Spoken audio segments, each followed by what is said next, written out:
Xavier குடும்பத்திற்கு Xavier குடும்பத்திற்கு இறைவன் இதுவரை செய்த ஒவ்வொரு நன்மைகளுக்கும் நன்றியாக திருப்பலியானது நன்றி திருப்பலியாக கொடுக்கப்படுகிறது. மென்மேலும் இவருடைய குடும்பத்தையும் இவரையும் ஆசீர்வதிக்க இவருடைய கருத்துக்களுக்காக இந்த திருப்பலியை கொண்டாடுவோம். முருகனுக்கு அறுவை சிகிச்சை நல்ல முறையில் நடைபெற வேண்டி வேண்ட திருப்பலியாக இந்த திருப்பலியானது கொடுக்கப்படுகின்றது. இவருடைய கருத்துக்காக இந்த திருப்பலியை சிறப்பான முறையில் அன்றாடுவோம்.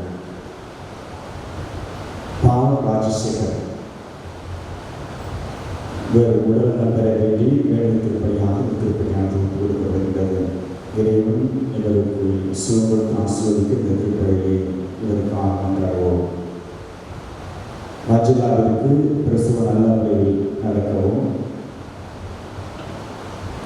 உடல் உள்ள சூழ்நிலைக்கவும் இறைவனின் ஆசீர்வாதம் அரவணைப்பும் மாதரசி அன்னையின் பரிந்துரையும் பிரசவ நேரத்தில் அன்னையின் உடனிருப்பம் வேண்டி வேண்டிய திருப்பலியாக இந்த திருப்பலியானது ஒப்புக்கொள்ளப்படுகின்றது. இவருடைய கருத்துக்காக இந்த திருப்பலியை கொண்டாடுவோம். என்று தனது பிறந்த நாளை கொண்டாடும்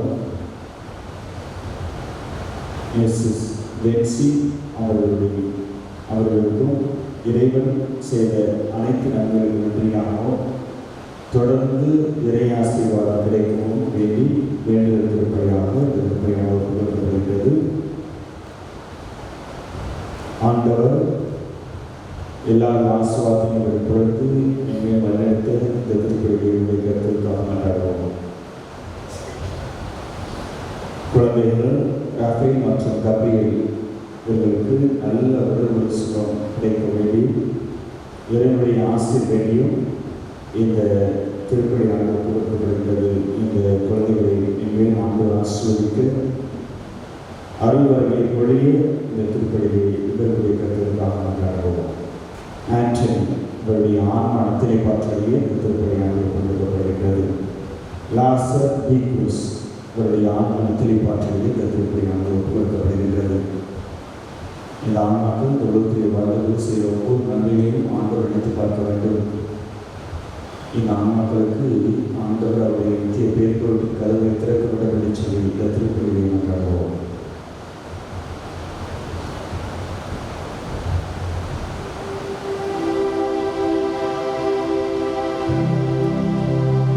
தந்தை மகன் தூயாவியாரின் பெயரால்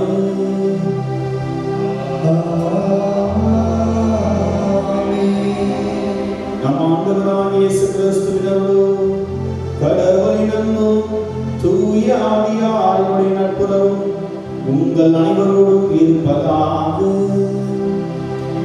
ஆன்மாவோடும் இருப்பதாக. இயேசுவின் பேரன்புமிக்க அன்பை சகோதர சகோதரிகளே, என்று நம்முடைய அன்னையான் தாய் திருச்சபையானது ஆதிதூதர்களான மைக்கேல், கபிரியல், ரஃபேல் இவர்களுடைய திருவிழாவை சிறப்பித்துக் கொண்டிருக்கிறது. ஒவ்வொருவருடைய நம்பிக்கை கொண்ட ஒவ்வொருவருடைய பிறப்பிலிருந்து இறப்பு வரை இந்த அதிதூதர்களுடைய பாதுகாப்பு இருக்கின்றது, பராமரிப்பு இருக்கின்றது, உடனிருப்பு இருக்கின்றது. நல்வழியில் நடத்தக்கூடியவர்களாகவும் இந்த அதிதூதர்கள் இருக்கின்றார்கள். எனவே இவர்களுடைய திருவிழாவை சிறப்பிக்கின்ற இந்த நேரத்திலே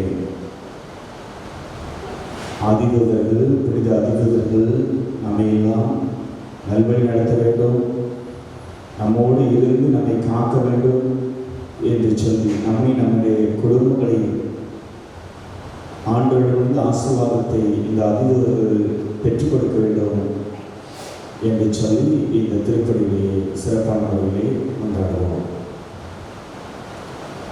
சகோதர சகோதரிகளை தூய மறை நிகழ்வை கொண்டாட தலைவர்களுக்கு நாம் பாவங்களை ஏற்றுக்கொள்வோம்.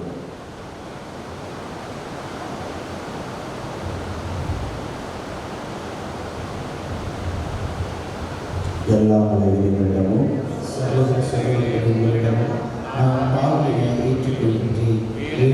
சிந்தனையாலும் சொல்லாலும் செயலாலும் கடமையில் தவறினாலும்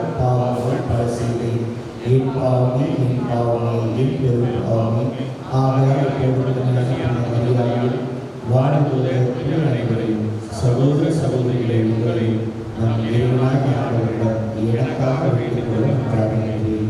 எல்லாம் இறைவன் நம் மீது இறக்க வைத்து நம் பாவங்களை எல்லாம் மன்னித்து நம்மை நிலை வாழ்வுக்கு அழைத்துச் செல்வாராக. ஆமென்.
மன்றாடுவோமாக.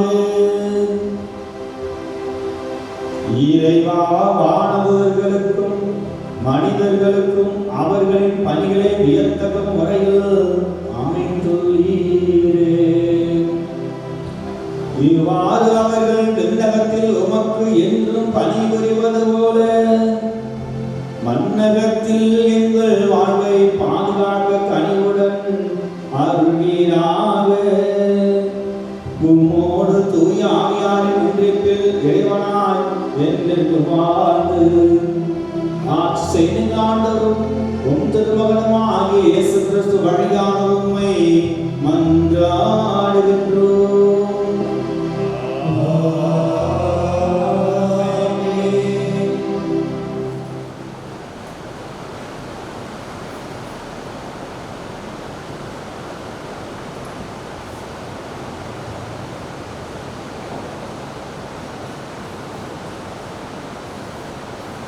தூய மிக்கேல், கபிரியேல், ரபேல் அதிதூதர்கள். முதல் வாசகம். பல கோடி பேர் அவர் முன் நின்றார்கள். இறைவாக்கினர் தானியேல் நூலிலிருந்து வாசகம். அதிகாரம் 7, உயிருள்ள இறைவார்த்தைகள் 9 முதல் 10 மற்றும் 13 முதல் 14 முடிய. நான் பார்த்து கொண்டிருக்கையில் அரியணைகள் அமைக்கப்பட்டன. தொன்மை வாய்ந்தவர் அங்கு அமர்ந்தார். அவருடைய ஆடை வெண்பனி போலவும் அவரது தலைமுடி தூய பஞ்சு போலவும் இருந்தன. அவருடைய அரியணை தீக்கொழுந்துகளாயும் அதன் சக்கரங்கள் எரி நெருப்பாயும் இருந்தன. அவர் முன்னிலையில் இருந்து நெருப்பாலான ஓடை தோன்றி பாய்ந்தோடி வந்தது. பல்லாயிரம் பேர் அவருக்கு பணிபுரிந்தார்கள். பல கோடி பேர் அவர் முன் நின்றார்கள். நீதிமன்றம் தீர்ப்பு வழங்க அமர்ந்தது. நூல்கள் திறந்து வைக்கப்பட்டன. இரவில் நான் கண்ட காட்சியாவது, வானத்தின் மேகங்களின் மீது மானிட மகனை போன்ற ஒருவர் தோன்றினார். இதோ தொன்மை வாய்ந்தவர் அருகில் அவர் வந்தார். அவர் திருமணம் கொண்டு வரப்பட்டார். ஆட்சியுரிமையும் மாட்சியும் அரசும் அவருக்கு கொடுக்கப்பட்டன. எல்லா இனத்தாரும் நாட்டினரும் மொழியினரும் அவரை வழிபட வேண்டும். அவரது ஆட்சியுரிமை என்றும் உள்ளதாகும். அதற்கு முடிவே இராது. அவரது அரசு அழிந்து போகாது. ஆண்டவரின் அருள்வாக்கு. இறைவனுக்கு நன்றி.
47 51 வரை.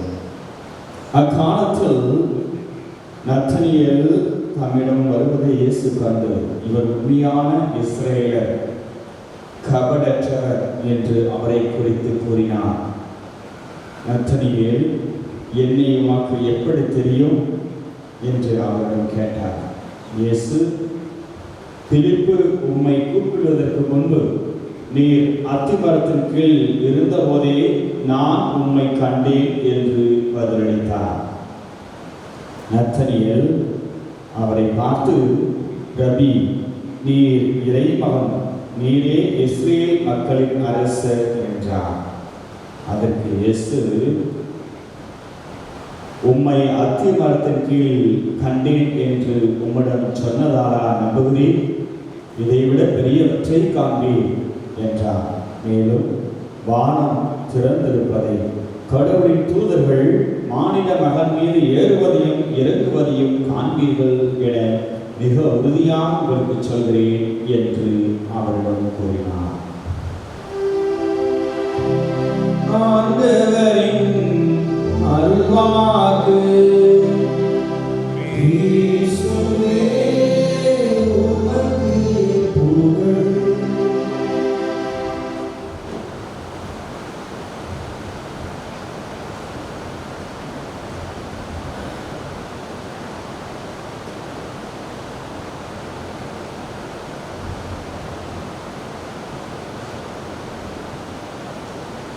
இறையேசுவில் பேரன்புமிக்கவர்களே, சகோதர சகோதரிகளே,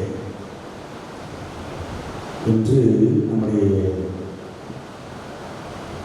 தாய் திருச்சபையானது அதிதூதர்களுடைய திருவிழாவை கொண்டாடுகின்றது. புனித மைக்கேல், கப்ரியேல், ராஃபேல் ஆகியோருடைய விழாவை சிறப்பிக்கின்றது. ஒரு சமயம் திருத்தந்தை 13ஆம் சிங்கராயர் திருப்பலி நிறைவேற்றிக் கொண்டிருந்த போது திடீரென்று மூச்சு இல்லாத நிலைக்கு சென்று விட்டார். அதை பார்த்த அனைவரும் அவர் இறந்து விட்டார் என்றே நினைத்தார்கள். ஆனால் திருத்தந்தை அவர்கள் இறக்கவில்லை. மாறாக ஒரு காட்சி ஒன்றை கண்டார்.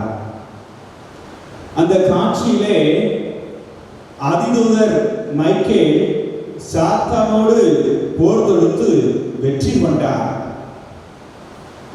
இந்த காட்சியை கண்ட பிறகு அவர் விழித்தெழுந்து புனித மைக்கேல் அதிதூதருக்கு ஒரு ஜெபம் ஒன்றை எழுதினார்.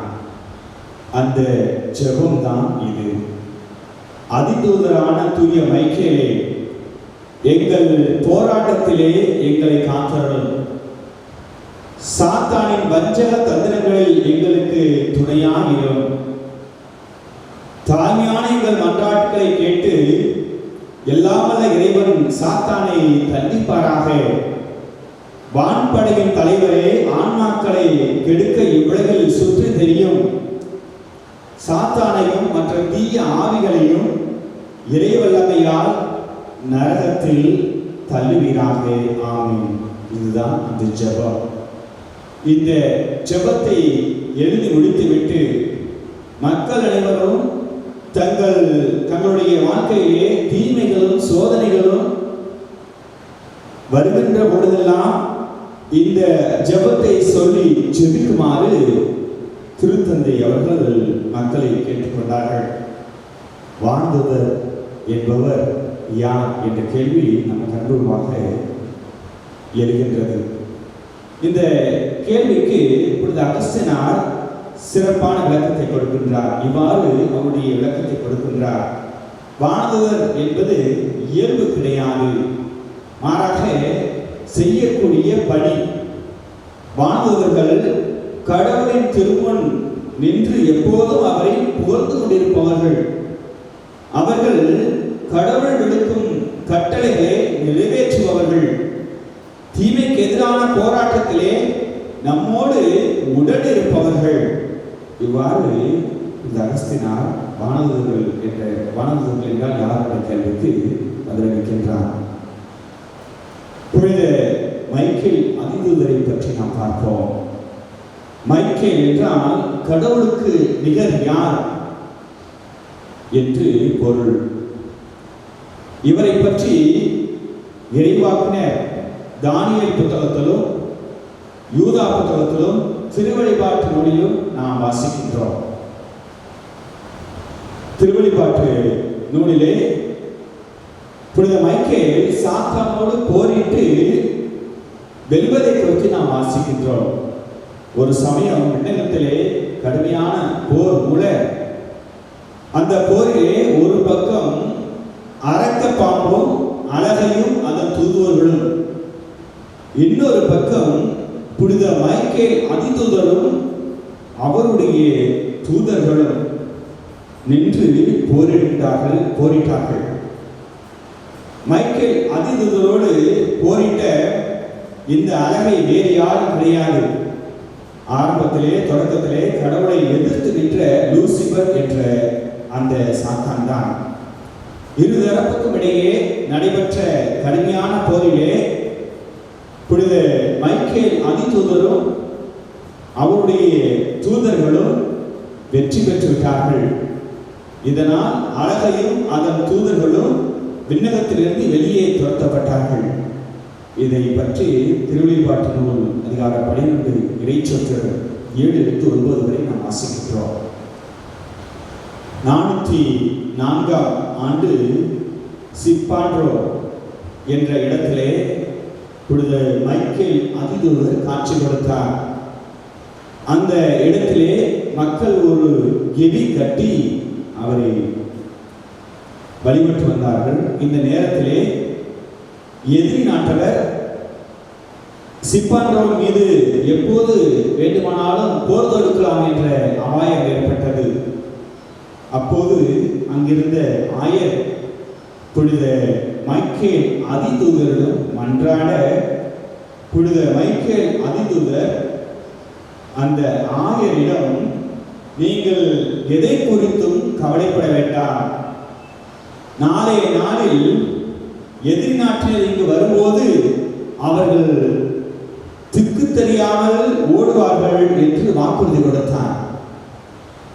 அதே போல அடுத்த நாள் எதிரி நாட்டினர் சிப்பாண்ட்ரோ மீது படையெடுத்து வந்தபோது பெருங்காற்றும் மின்னலும் அந்த படையை சூழ அவர்கள் திசை தெரியாமல் ஓடி போய்விட்டார்கள். அன்றிலிருந்து மக்கள் அனைவரும் புனித மைக்கேல் அதிதூதரை தங்கள் பாதுகாவலர்களாக கொண்டு அவரிடம் தங்களுடைய ஜெபங்களை சமர்ப்பித்து வந்தார்கள். அவரும் ஆண்டவரிடமிருந்து அந்த மன்றாட்டுகளுக்கு பதிலை பெற்றுக் கொடுத்தார். இரண்டாவதாக நாம் புனித கபிரியலை பற்றி சிந்திப்போம். கபிரியல் என்பதற்கு ஆண்டவரின் ஆற்றல் என்பது அர்த்தம். இவரை குறித்து இறைவாக்கினர் தானியேல் புத்தகத்திலும் புனித லூக்கா நற்செய்தியிலும் நாம் வாசிக்கிறோம். லூக்கா நற்செய்தியிலே சக்கரியாவிற்கு புனித கபிரியல் தூதர் தோன்றி திருமுழுக்கு யோவானுடைய பிறப்பை பற்றி முன்னறிவிக்கின்றார். பிறகு பார்க்கின்றோம், புனிதமிக்க கன்னிமரியாளுக்கு தோன்றி கபிரியல் தூதர் தோன்றி இறைமகன் இயேசுனுடைய பிறப்பை பற்றி முன்னறிவிக்கின்றார். மூன்றாவதாக நாம் பார்க்கக்கூடிய புனித ரஃபேல் என்பதற்கு ஆண்டவர் குணப்படுத்துகிறார் என்று அர்த்தம். இவரை குறித்து நாம் தோபித்து புத்தகம் முழுவதும் நாம் வாசிக்கலாம். தோபித்துவின் தந்தை தொபியாசுக்கு பார்வை கொடுக்கின்றார் இந்த புனித ரஃபேல். இவர்களுடைய விழாவை கொண்டாடுவதன் மூலம் நாம் கற்றுக்கொள்ளக்கூடிய பாடம் என்ன என்று சொன்னால், தீமைக்கு எதிராக இந்த அதிதூதர்கள் போரிட்டார்கள். அதே போல நாமும் தீமைக்கு எதிராக போராட வேண்டும், போராடக்கூடிய சக்தியை ஆண்டவர் நமக்கு கொடுக்க வேண்டும் என்று சொல்லி இந்த திருப்பலியை கொண்டாடுவோம். மேலும் இந்த அதிதூதர்கள் புனித மைக்கேல் கப்ரியேல், ரஃபேல் இவர்கள் வழியாக ஆண்டவர் நம்மையும் நம்முடைய குடும்பங்களையும் கரமெடுத்து வழிநடத்த வேண்டும். இந்த காணொளியை காண்கிற ஒவ்வொருவருடைய குடும்பங்களையும் ஆண்டவர் புனிதமிக்க அந்த புனித அதிதூதர்கள் வழியாக ஆசீர்வதிக்க வேண்டும், தேவைகளை நிறைவேற்ற வேண்டும் என்று சொல்லி இந்த திருப்பலியிலே சிறப்பான முறையிலே மாற்றாடுவோம்.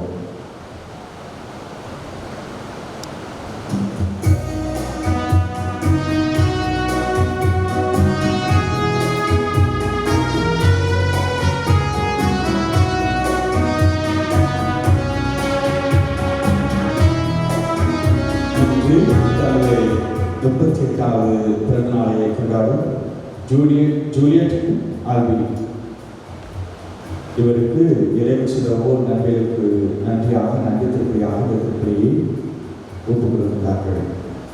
நிர்மலா ஆரோக்கியசாமி குடும்பத்திற்கு இறைவன் இதுவரை செய்த அனைத்து நன்மைகளுக்கு நன்றியாக இந்த திருப்பதியை நன்றி திருப்பதியாக ஒப்புக் கொடுக்கின்றார்கள். இந்த கருத்துக்களுக்காக இந்த திருப்பதியை சிறப்பான முறையை செய்திருப்போம்.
அன்புமிகு சகோதர சகோதரிகளே, உங்களுடைய என்னுடைய நமது பொறுப்புகளை பரிணாமமாக தந்து கேட்டதாக செய்தியுங்கள். ஆண்டவர் கைவிட்டையும் புகழ்ச்சிக்காகவும் ஆட்சிக்காகவும் நமது நன்மைக்காகவும் புண்ணியர்களுடைய மனத்தின் நலனுக்காகவும் உமது கையில் ஏற்றுக்கொள்வாராக. ஆண்டவரே, புகழ்ச்சி பலியை உமக்கு ஒப்புக் கொடுத்து உம்மை பணிந்து வேண்டுகின்றோம். வானதூதர்களின் பணியால் மாண்புக்குரிய உமது திருமண் கொண்டுவரப்பட்ட காணிக்கை உமக்கு ஏற்புடையதாகவும் எங்கள் மீட்புக்கு பயனுள்ளதாகவும் செய்வீராக. எங்கள் ஆண்டவராகிய இயேசு கிறிஸ்து வழியாக உம்மை மன்றாடுகின்றோம்.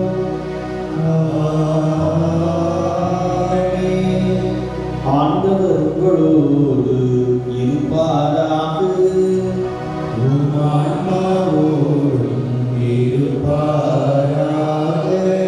இதைகளை மேலே எழுப்புங்கள்.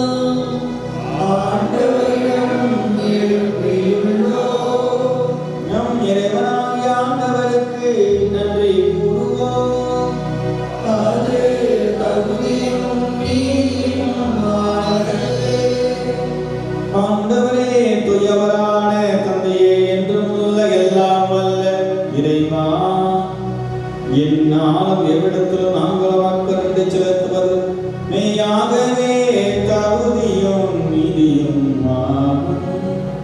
எங்கள் கடமையும் மீட்புக்கு உரிய செயலுமாகும்.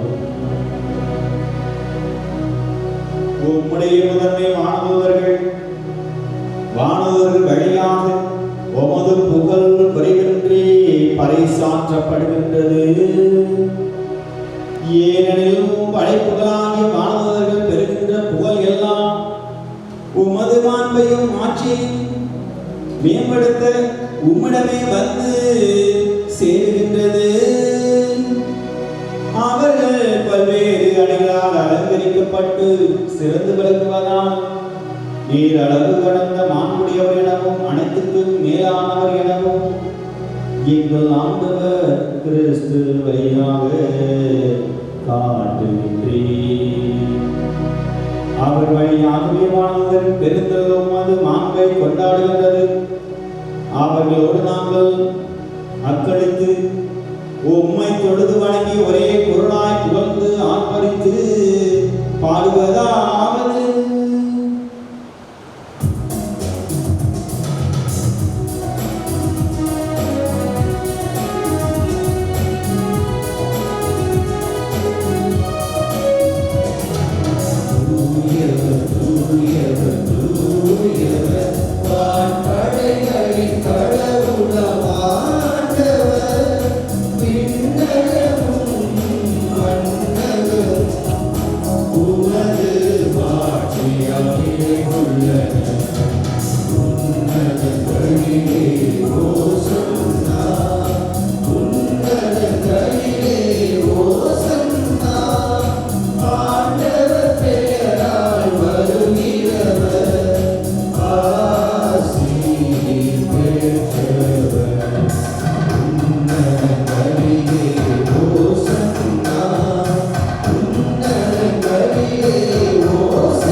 நீர் மெய்யாகவே தூயவர் தூய்மை அடைத்துக்கோற்று. ஆகவே உடைய ஆவியை பொருந்தி காணிக்கைகளை தூய்மைப்படுத்த வேண்டுகிறோம். இவ்வாறு ஆண்டவர் இயேசு கிறிஸ்துவின் உடலும் இரத்தமுமாக எங்களுக்கு மாறுபடமாக அவர் மாறுபட உடலிருந்து நமக்கு விளைத்த போது அப்பத்தை எடுத்து நன்றி செலுத்தி அதை விட்டு தாம் சீடர்களுக்கு அளித்து அவர் கூறியதானது. அனைவரும் இதிலிருந்து பெற்று உள்ளவர், ஏனெனில் இது உங்களுக்காக கையளிக்கப்படும் என் உடல்.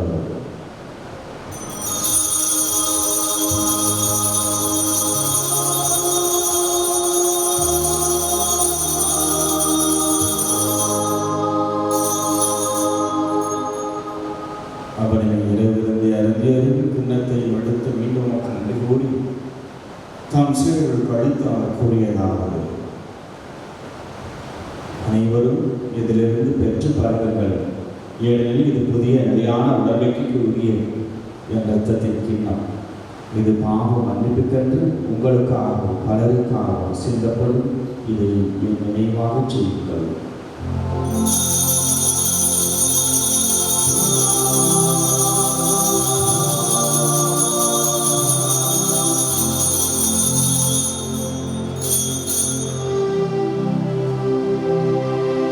நம்பிக்கை மறைவு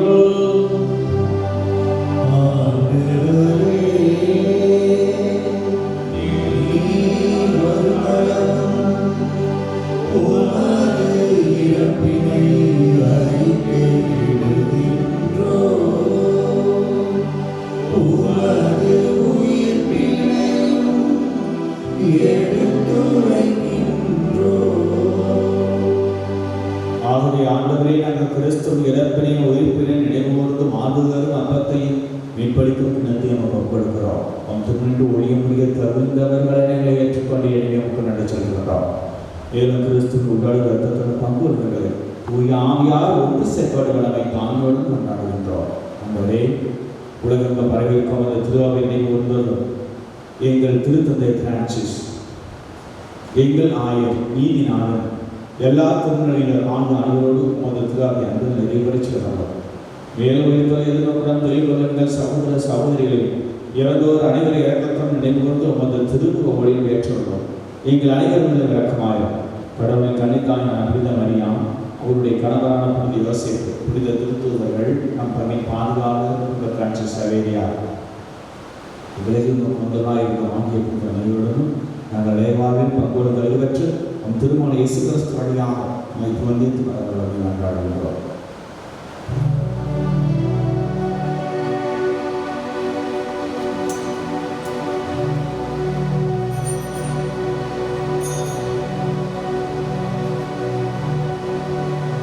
இவர் வழியால்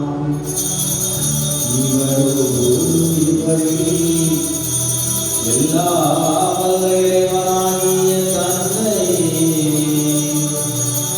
பரிசுத்தாவின் ஒன்றிப்பில் எல்லா புகழும் ஆட்சியும் என்றென்றும் உமக்கு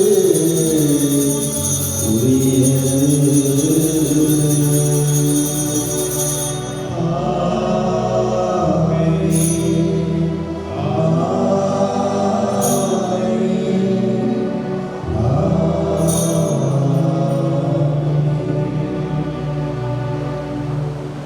மீட்பரின் கட்டளையாக கற்பிக்கப்பட்டு தேவ உழைப்படியாக பயிற்சி பெற்ற நாம் அனைவரும் தொழுதி சொல்வோம்.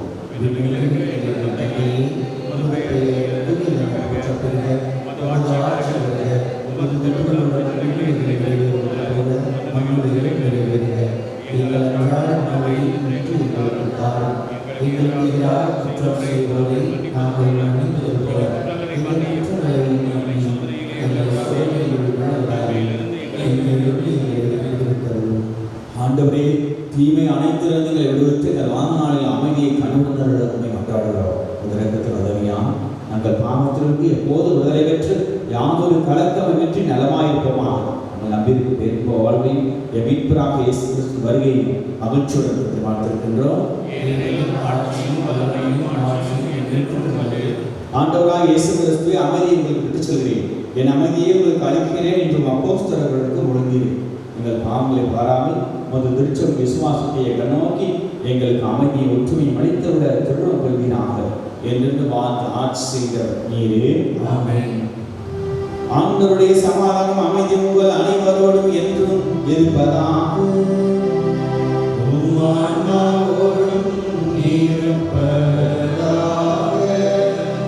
ஒருவருக்கொருவர் அன்பின் சமாதானத்தை மகிழ்ச்சியோடு பகிர்ந்து கொள்வோம்.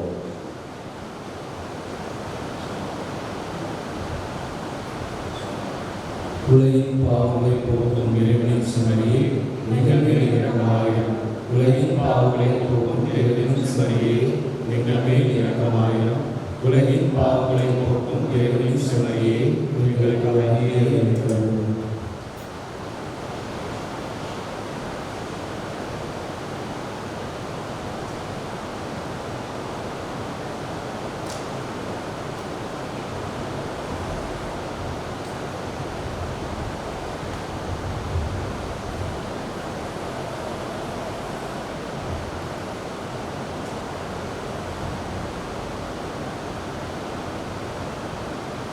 இதோ இறைவனின் செம்மறி, இதோ உலகின் பாவங்களை எல்லாம் போக்குகின்றவர். செம்மறியின் விருந்துக்கு அழைக்கப் பெற்ற நாம் அனைவரும் பேறு பெற்றோர்.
கிறிஸ்துவின் ஆன்மாவை என்னை புனிதப்படுத்தும்.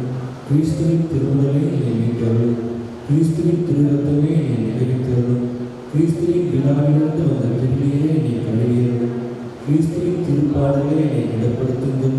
ஓ நல்ல இயேசுவே எனக்கு செவிசாய்த்தருளும். உமது திருக்காயங்களுக்குள்ளே என்னை மறைத்தருளும். உம்மை விட்டு ஒருபோதும் என்னை பிரிய விடாதேயும். தீய எதிரிகளிடம் என்னை காத்தருளும்.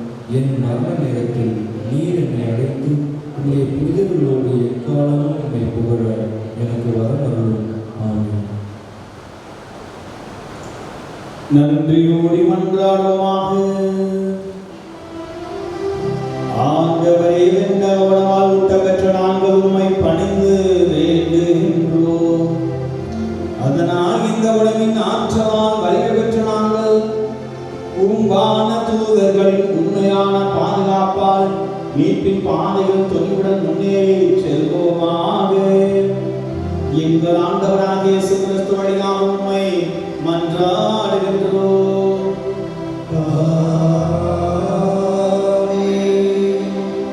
ஆண்டவர் உங்களோடு இருப்பாராக.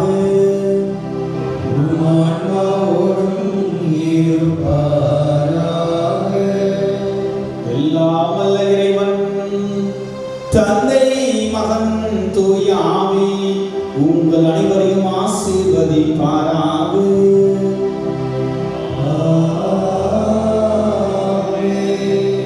சென்று வாழுங்கள். திருப்பலி நிறைவேற்று.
தந்தை, மகன், தூய ஆவியாரின் பெயராலே ஆமென். கிறிஸ்து ராஜா வாழ்க. ஒரு ராஜ்யம் வருக.